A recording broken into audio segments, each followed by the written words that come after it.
이번 주는 고난주간으로 주님께서 예루살렘에 최후 입성하셔서 이제 죽으시고 또 사흘 동안 죽은 가운데 계시고 다음 주일로는 주님께서 부활하시는 그러한 때를 쫓아서 우리가 기억하면서 예배를 드리고 있습니다. 연극 같은 것도 이렇게 한 적이 있었다고 생각합니다. 우리 교회는 오늘 오히려 고난을 좀 묵상하고 또 고난을 기억하는 고난 주간의 그러한 첫날로서 오늘 히브리 말씀을 통하여서 정말 주님께서 고난 당하시고 또 우리에게 무엇을 주님께서 원하시는지 오늘 특별히 성찬 예식의 그런 말씀과 더불어서 여러분과 말씀을 나누기를 원합니다. 저는 개인적으로 히브리서가 있기 때문에 항상 위로를 받는다라고 할 만큼 물론 복음서나 또 사도행전이나 이러한 주님의 행적, 사도들의 행적을 통하여서 많은 그러한 말씀과 또 특별히 사도행전은 이런 것을 통해서 제 자신을 돌아보지만은 히브리서는 정말 마치 저에게 말씀해 주시듯이 많은 위로가 있는 그런 말씀입니다. 히브리서는 1장에서는 보면 우리 주님께서 영원하신 하나님의 아들로서 이 땅에 오셨다. 두 나심이다.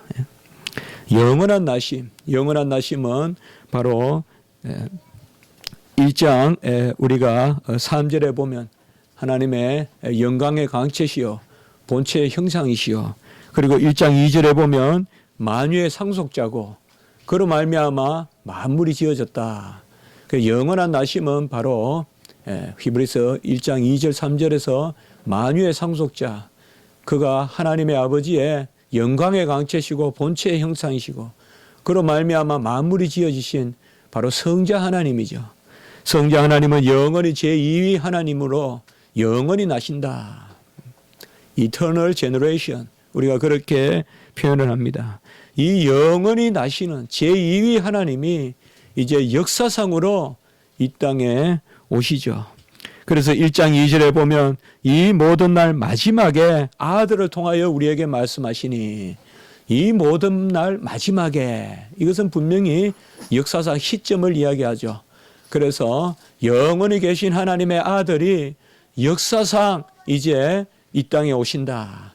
그래서 이런 것을 성육신이라고 하고 저는 개인적으로 역사적 나심 이렇게 또 한번 이름을 붙여보기도 합니다. 그래서 두 나심입니다. 바로 영원히 계신 분이 우리를 위하여 사람으로 이 땅에 나셨다. 그래서 바로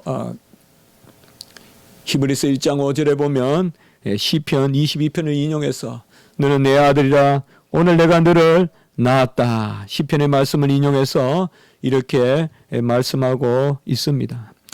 이러한 영원히 계시는 하나님의 아들이 우리를 위하여 사람이 되셔서 이 땅에 오셨는데 이것이 누구를 위한 것인가? 결국 우리를 위하여 오신 것이잖아요.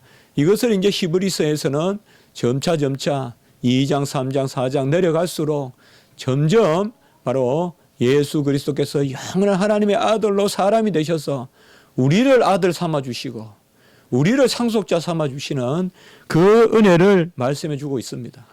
그래서 우리를 위하여 대신 기도해 주시고 우리를 위하여 대신 모든 것을 은혜 가운데 붙들어 주시는 그것을 말씀하고 있습니다. 2장 11절에 보면 우리의 어떠함을 최고로 표현하고 있는데 거룩하게 하시는 이와 거룩하게 함을 입은 자들이 다 한 근원에서 난지라. 여기 거룩하게 하시는 이는 예수 그리스도시요 거룩하게 함을 입은 자들은 바로 우리입니다. 주님과 우리가 한 근원에서 난지라라고 이렇게 말씀하시고 우리도 나고 주님도 나셨는데 다 한 근원에서 났다.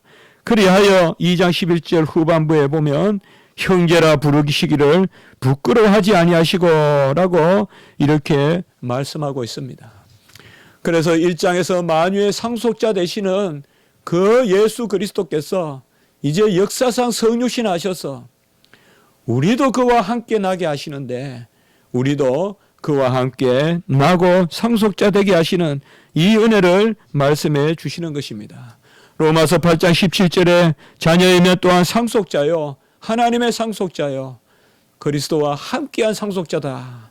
그래서 그리스도와 함께 자녀가 되고 함께 상속자가 되어서 함께 영광을 받는 그 말씀을 우리에게 들려주시는데, 오늘 히브리서에서는 바로 이 말씀을 우리에게 주시는 것입니다.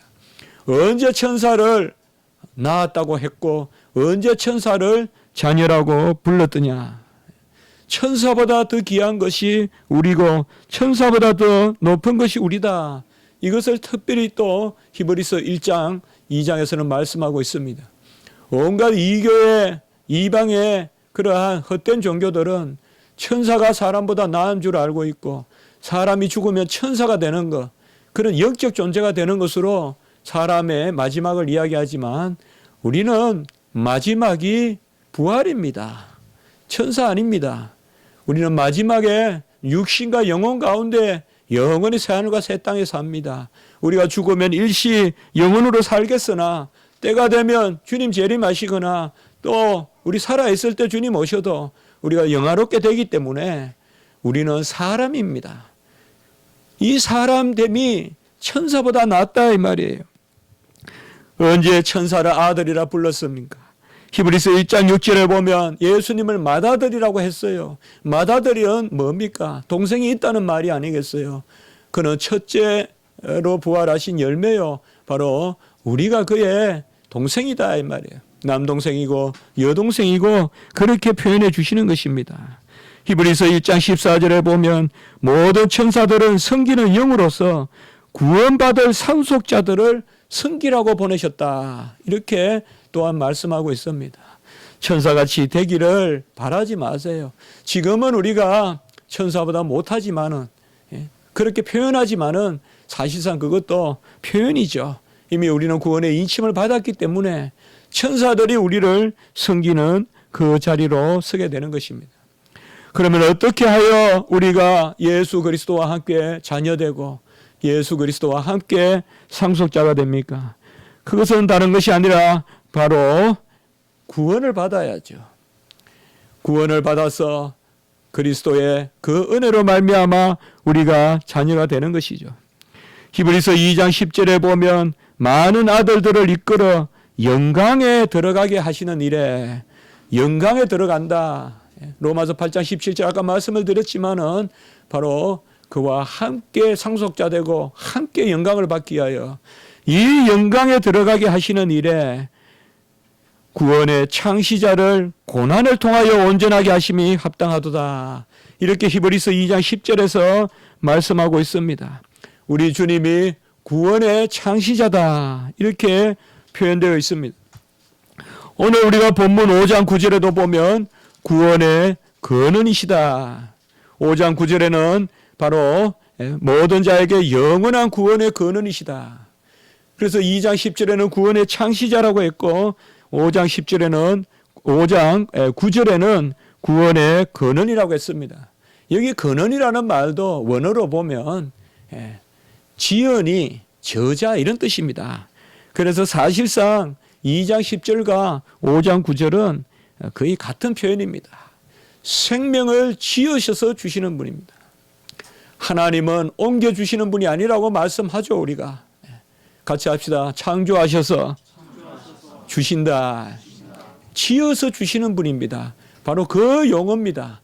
히브리서 2장 10절에는 바로 구원의 창시자요. 히브리서 5장 9절 오늘 우리의 본문으로 삼는 5장 9절에서는 구원의 근원이다. 곧 아이티오스, 헬라어로 말하면 근원이다. 곧 저자다. 주님께서 구원을 지으셔서 우리에게 주시는 분이시다. 그런데 우리가 히브리서 2장 10절과 5장 우리가 8절 9절을 통하여서 보면 어떻게 이 구원의 창시자가 되느냐. 히브리서 2장 10절에 보면 하나님이 구원의 창시자 곧 성자 예수 그리스도를 고난을 통하여 온전하게 하심이 합당하도다. 이렇게 말씀이 나옵니다. 하나님이 구원의 창시자 예수 그리스도를 고난을 통하여 온전하게 하심이 합당하다. 또 오늘 우리가 읽었던 히브리서 5장 8절과 9절에 보면 그가 아들이시면서도 받으신 고난으로 순종함을 배워서 온전하게 되셨은저. 그래서 받으신 고난으로 온전하게 되셨은저. 이 두 구절을 우리가 잘 함께 볼 필요가 있습니다. 히브리서 2장 10절에 보면 하나님 아버지가 아들을 보내셔서 고난을 통하여 온전하게 하심이 합당하다. 이 말은 뭔가 하면 하나님이 아들을 보내셔서 그 하나님 아버지의 뜻이 뭔가 하면 바로 아들이 고난을 통하여서 온전하게 되시는 것입니다. 곧 아버지의 뜻을 이루도록 하신 것입니다.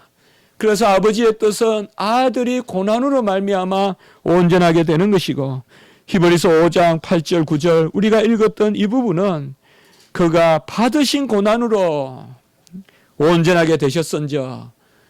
여기서는 보면 이제 아들이 고난을 받으셔서 온전하게 되었다는 것입니다. 히브리서 2장 10절에는 보면 아버지의 뜻은 아들이 고난을 받도록 하시는 것입니다. 목적절입니다.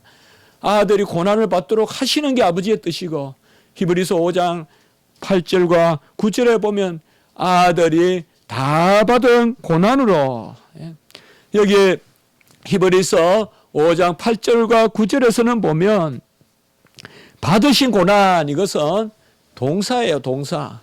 그래서 주님께서 다 받으신 것들로 말미암아 이렇게 되어 있어요. 주님께서 다 받으신, 그 다 고난 받으신 것들로 말미암아 이렇게 되어 있습니다. 그래서 두 군데 다 온전하게 되셨다. 여기 온전하게 되셨다는 말은 우리가 요한복음 바로 19장 30절에 다 이루었다는 단어와 같은 의미의 단어예요. 그래서 다 이루었다는 단어예요.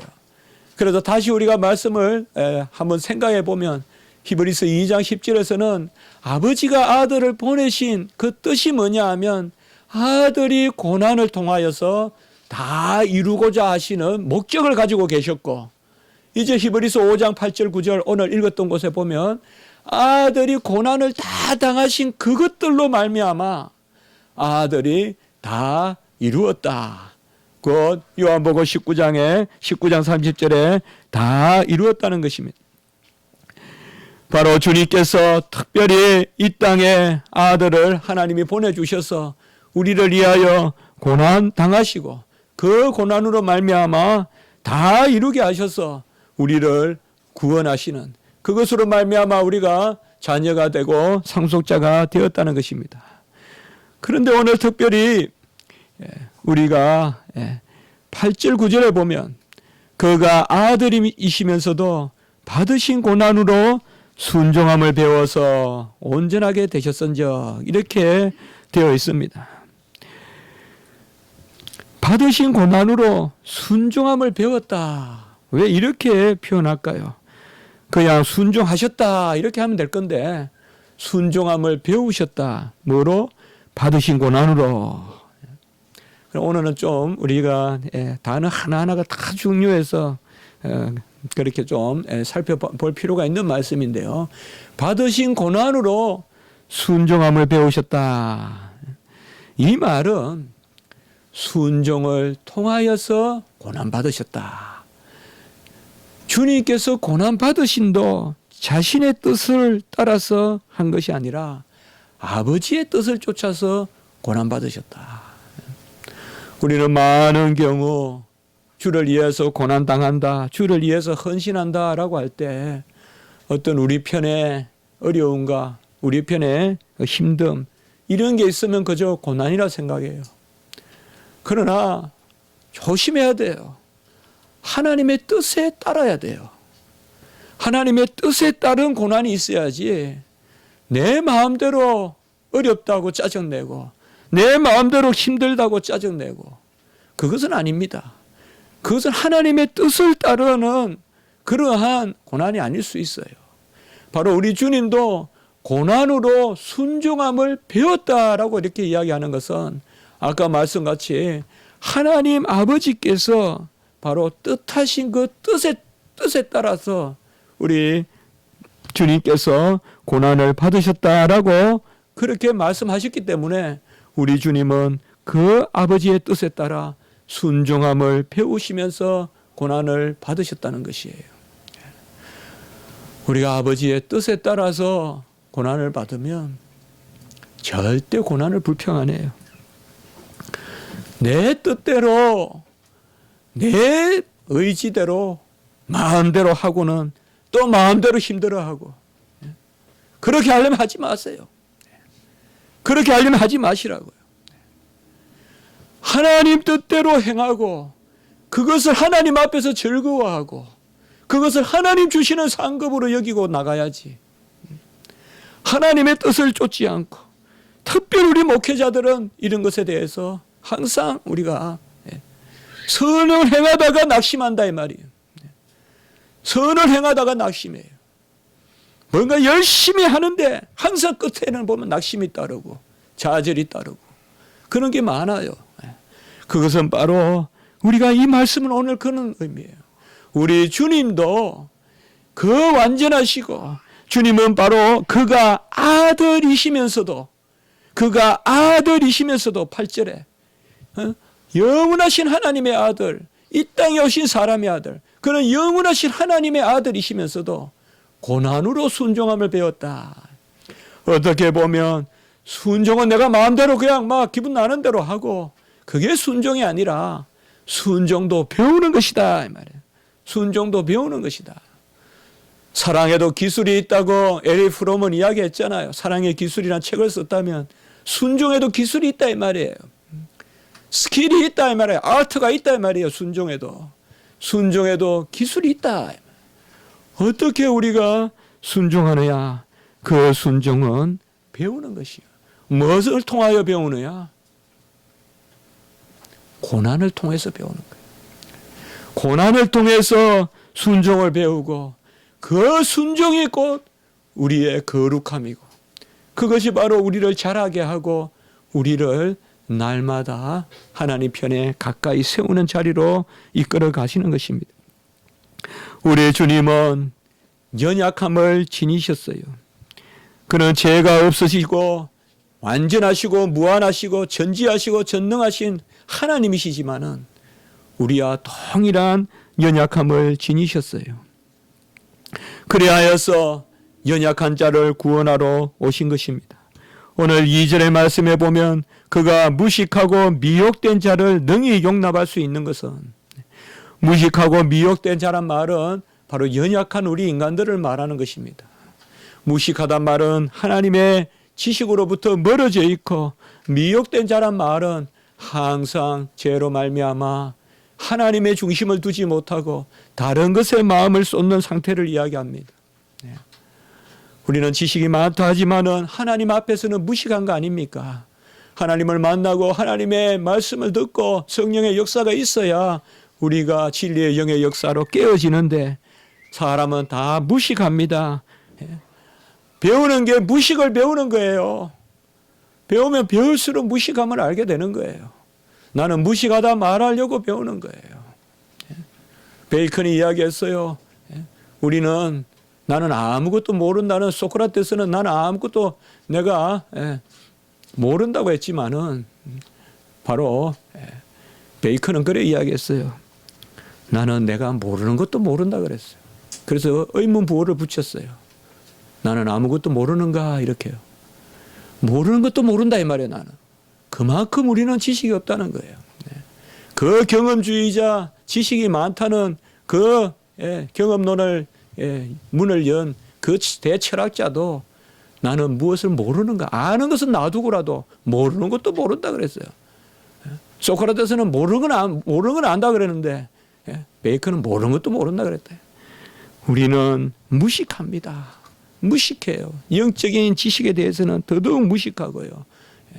칼빈은 두더지와 같다고 했고요. 우리는 또한 미혹된 영의 그러한 상태에 있습니다. 항상 불안합니다. 항상 불안해요. 깨어지고 넘어지고, 우리가 아이를 보면 불안하다 하지만은 영적으로 보면 아이보다 어른이 훨씬 더 불안해요. 불옆을 걸어 다녀요. 절벽을 걸어 다녀요. 항상 부딪히는 속도가 200km 달리는 차에 도로 중앙에 서 있어요. 그게 영적으로 우리의 모습이에요. 싹싹 차들이 지나가는데 그 중간을 걸어가고 있는 게 우리의 모습이에요. 그런 연약함이 있기 때문에 주님도 연약하게 보내주셨습니다. 그래하여 능히 용납할 수 있는 것은 2절에 보면 오늘 그가 우리와 자기도 연약에 휩싸여 있어서 우리 주님은 죄는 없으시지만은 우리와 동일하게 연약함을 지니셨습니다. 그가 연약하기 때문에 우리의 연약함을 체휼하시고 능히 용납할 수 있다라고 이렇게 말씀하십니다. 이것도 조금 풀어서 보면 오늘 말씀은 좀 많은 그런 부분이 있는데요. 능히라는 말은 권능이 있다는 뜻이고 용납할 수 있다는 말은 바로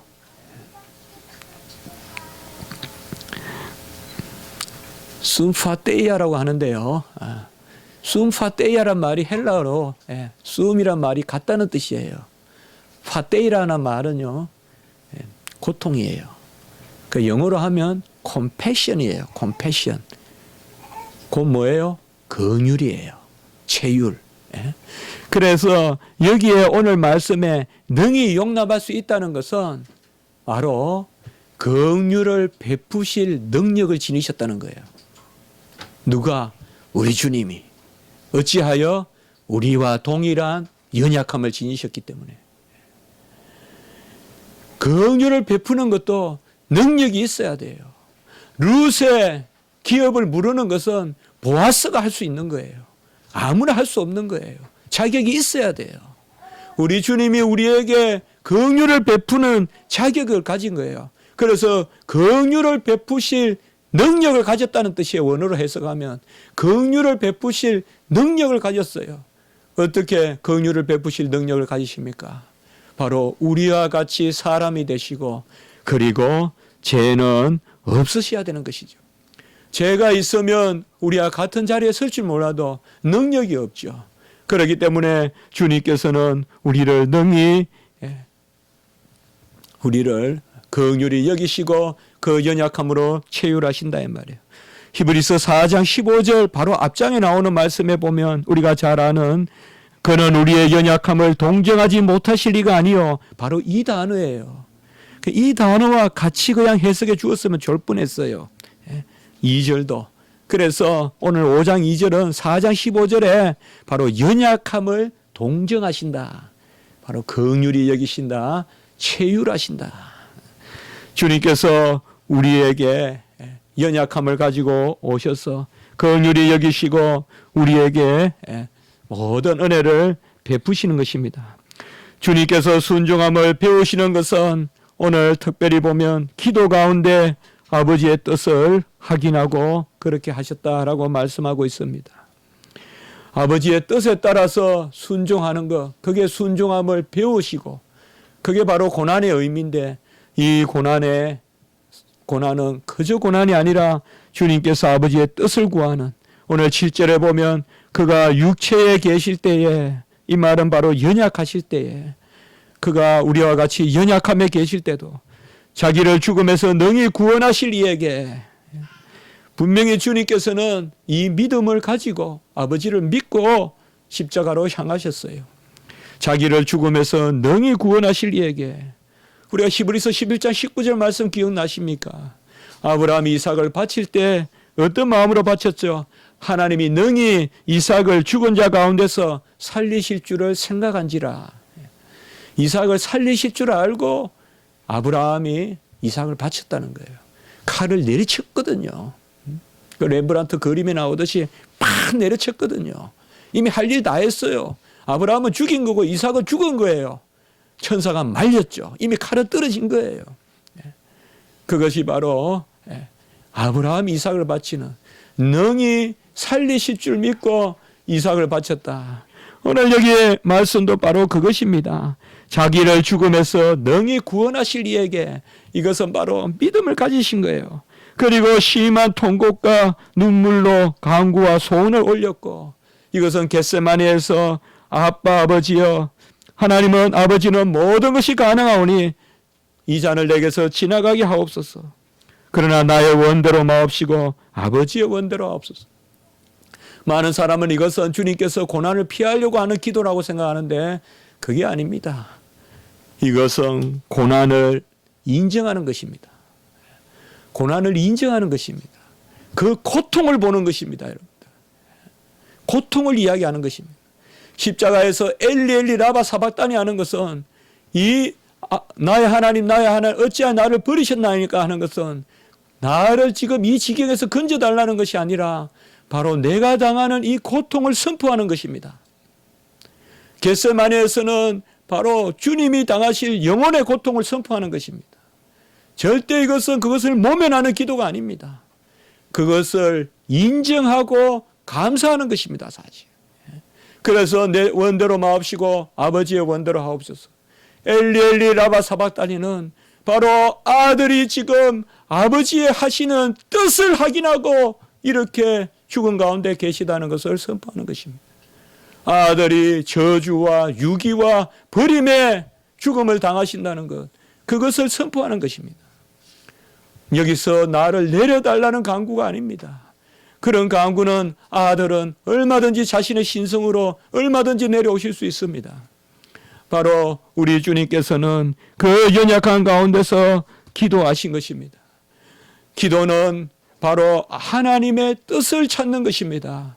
우리가 고난을 당하는 것입니다. 고난을 당할 때 고난의 방법을 묻는 것입니다.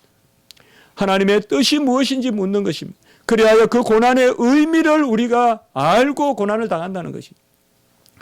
그것이 바로 주님께서 그 연약한 가운데 우리에게 고난을 주시고 우리 아들에게 이 예수 그리스도께 고난을 주신 의미인 것입니다. 7절 후반부에 보면 그의 경건하심으로 말미암아 들으심을 얻었느니라. 우리 주님께서도 심한 통곡을 하시고 눈물과 간구와 소원을 올렸는데 경건하심으로 말미암아, 이것은 경건이라고도 볼 수 있지만 경외입니다. 두려워하심으로 말미암아 이런 말씀일 수도 있습니다. 이것은 다른 것이 아니라 하나님의 아버지의 뜻을 쫓는 경외감, 그것으로 말미암아 들으심을 얻었느니라. 이 말은 그대로 해석하면 고난을 받게 되셨느니라 이렇게 되어 있습니다. 그래서 오늘 말씀은 조금 이렇게 우리가 좀 풀어봐야 되는 말씀입니다. 바로 주님이 기도하시는 심한 통곡과 간구와 눈물로 기도하시고 경외감으로 아버지여 원하시는 대로 하시옵소서 경외감으로 맡길 때 그 고난을 받아들이게 되셨다는 것입니다. 그것이 바로 들으심입니다. 그 고난을 받아들이고 그 고난의 자리에 서게 되었다는 것입니다. 우리 주님께서는 회피하려고 하시지 않았습니다. 십자가에서 신포도주를 받기 전에 고난을 다 이루신 줄 알고 신포도주를 받았다고 그렇게 말씀하고 있습니다. 우리는 오늘 말씀에서 두 가지의 순종의 단면을 봅니다. 순종에 이르는 길은 우리가 연약한 가운데서도 고난에서 건져내시고 살려내시는 그 하나님을 믿고 심한 통곡과 간구로 올려드리고 경외함 가운데서 두려움 가운데서 하나님의 뜻을 이루는 것입니다. 그리고 순종은 고난을 당하는 것입니다. 순종의 두 가지는 아버지의 뜻을 구하는 것이고 그리고 그 고난의 자리로 우리가 나아가는 것입니다. 주님은 이러한 순종을 멜기세덱 반차를 쫓는 대제사장으로 이루었습니다. 6절과 10절에 보면 멜기세덱의 반차를 쫓는다라고 했습니다. 멜기세덱은 바로 살렘 왕 대제사장이었습니다. 바로 우리 주님은 대제사장이요 바로 왕이십니다. 대제사장으로 그렇게 나와 있어요.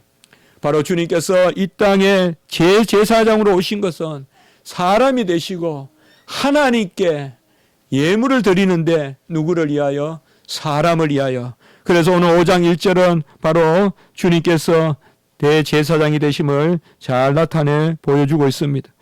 그리고 그 이하에 보시면 바로 특별히 3절에 보시면 백성을 위하여 속죄제를 드린과 같이 자신을 위하여도 드리는 것이 마땅한데 주님께서는 자기 자신을 우리에게 주십니다. 우리에게 자기 자신을 희생제물과 향기로운 제물로 주시는데 이 주님은 아론과 달리 오늘 3절에 보면 아론은 자기 자신을 위하여서도 제물을 드려야 돼요. 그래서 우리가 구약의 제사는 보면 대제사장을 위한 제물이 또 있잖아요. 그러나 자기 자신을 위하여 제물을 드리는 사람은 자기 자신을 드릴 수 없어요. 무슨 말이냐? 아론은 자기 자신이 죄가 있기 때문에 자기 자신을 위한 제물을 드려야 돼요. 그것은 곧 자기 자신을 드릴 수 없단 말이에요. 자기 자신은 흠없는 제물이 될 수 없다 이 말이에요. 오직 자기 자신을 드릴 필요가 없으신 우리 주님만이 자기 자신을 제물로 드리실 수 있습니다. 그래서 아론과 같지만은 죄가 없으신 우리 주님께서는 자기 자신을 주신 것입니다. 자기 자신을 드릴 필요가 없으니 자기 자신을 이제 제물로 드려서 멜기세덱의 반차를 쫓아서 그는 대제사장으로서 모든 일을 이루시고 그리고 왕으로서 그 이루신 것을 우리에게 주시는 것입니다. 예수님의 왕직은 주시는 것입니다. 제사장이 없이 왕이 될 수 없습니다. 자기 자신을 드리신 그 의를 우리에게 나누어 주시는 게 왕입니다. 우리 기독교인들은 너무나 오늘날 왕이란 말을 많이 합니다. 예수 왕권, 성도의 왕권, 많은 그런 부엉이를 하고 다니는 그런 이들이 많습니다. 좋은 뜻으로 말하면 좋겠습니다만 대체로 왕권을 세상을 다스린다, 지배한다. 그런 게 아닙니다, 여러분들. 우리는 다스려야죠. 어떻게? 나를 주는 것입니다. 나를 주는 것 외에는 다스리는 것이 없습니다.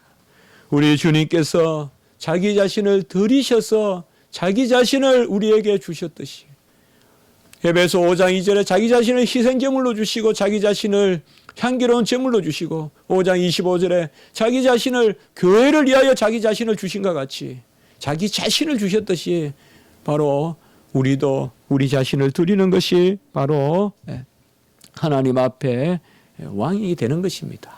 우리 주님은 이렇게 제사장과 왕의 일을 이루셨습니다. 그리하여 우리에게 구원을 베푸시는데 9절에 보시면 자기에게 순종하는 모든 자에게 영원한 구원의 근원이 된다라고 이렇게 말씀합니다.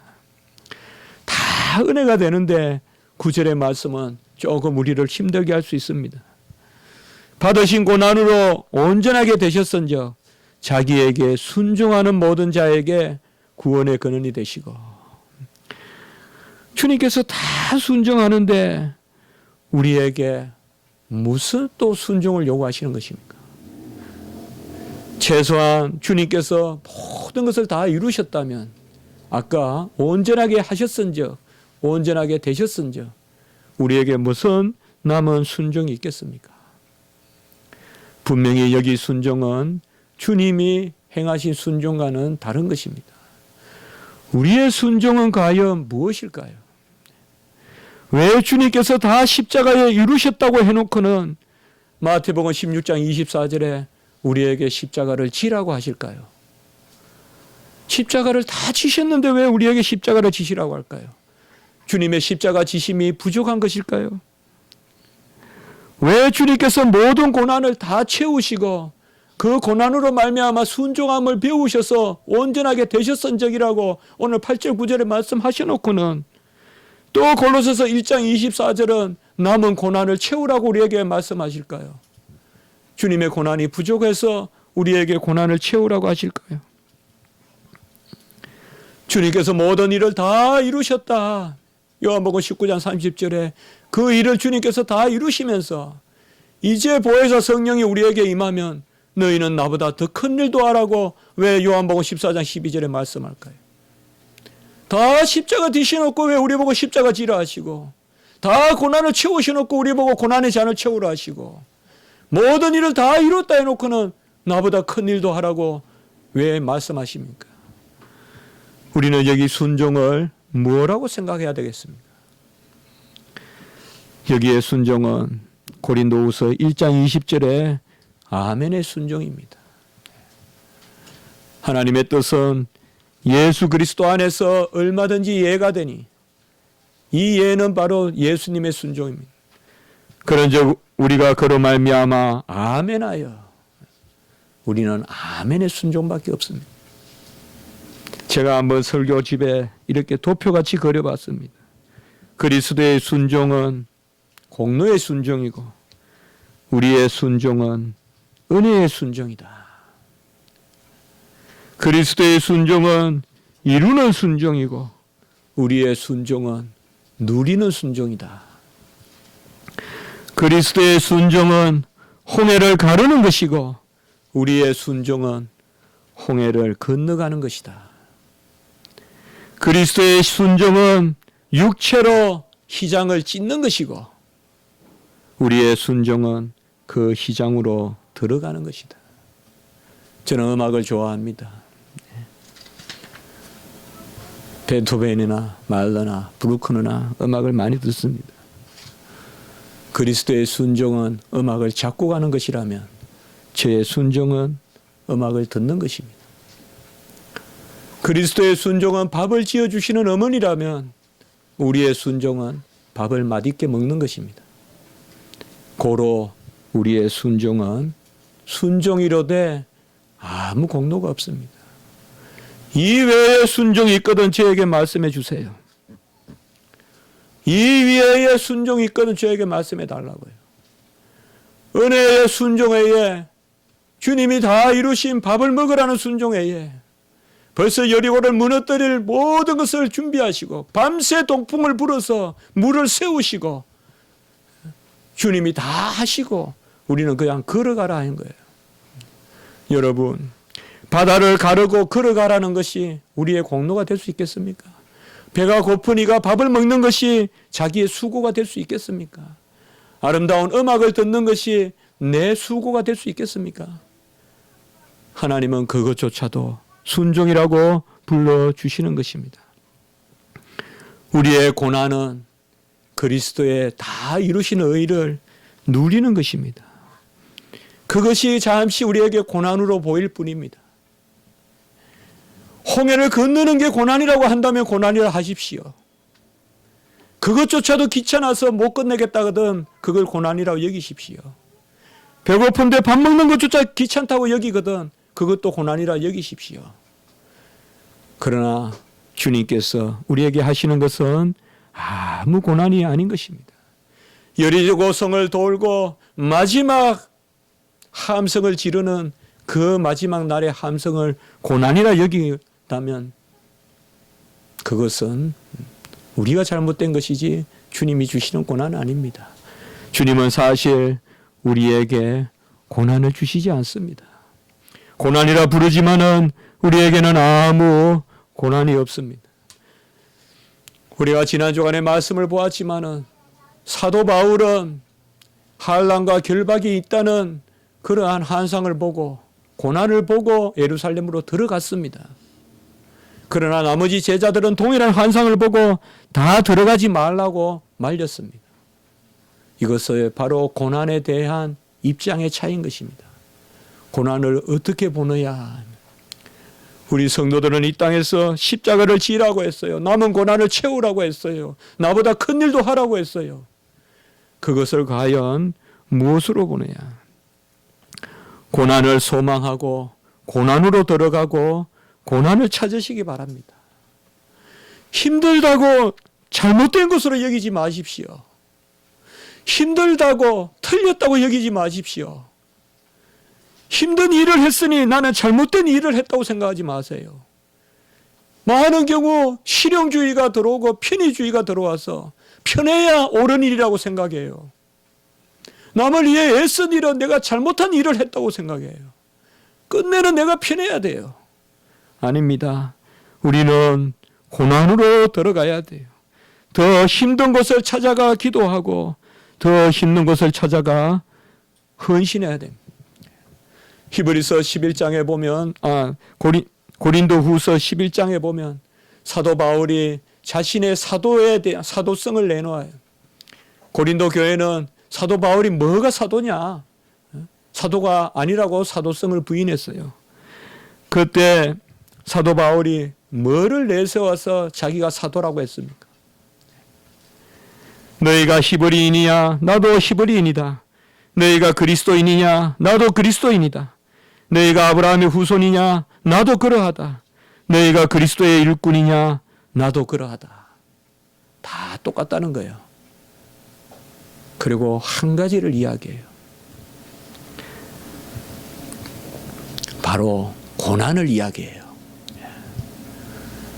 우리 사도 바울이 사도인 것은 다 똑같다면 너희가 히브리인이냐 나도 히브리인이고 너희가 그리스도인이냐 나도 그러하고 너희가 아브라함의 후손이냐 나도 그러하고 너희가 그리스도의 일꾼이냐 나도 그러하고 뭐 좀 더 그리스도 일꾼이다 뭐 좀 더 아브라함 후손이다 내가 무슨 성골이다 진골이다 그런 거 따진 것이 아니에요.